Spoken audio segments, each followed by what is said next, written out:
If you're shopping for a car for a teen driver, new safety ratings highlight which vehicles offer the best protection for inexperienced drivers. We've both been there. CBS News' Evan Moon explains the features experts say parents should look for before putting a new driver behind the wheel.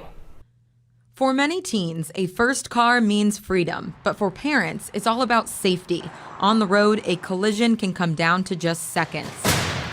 It doesn't matter how responsible or smart or capable they are, they're still a beginner, they're still learning. And part of learning is making mistakes. And the cost of an error when you're driving a car on a road with other people is really high.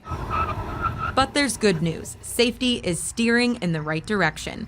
At 40+ miles per hour, the Insurance Institute for Highway Safety puts dozens of different makes and models to the test, evaluating newer technology like automatic emergency braking systems. It does add an extra layer of protection and some peace of mind. They're nice to have. IIHS senior research scientist Rebecca Wiest says a common misconception is that bigger means safer. We look for kind of a Goldilocks spot when it comes to size, so nothing too small, nothing too big. And while teens may beg for a sports car, experts say that can be one of the biggest safety risks.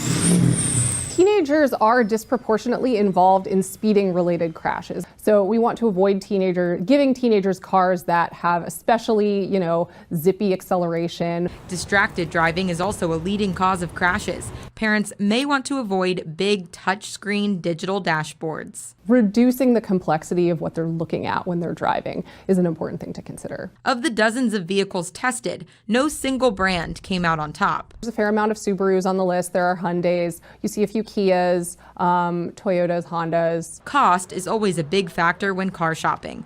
Wiest says parents could consider sharing the car with their teen, which does reduce reckless driving. Evan Moon, CBS News.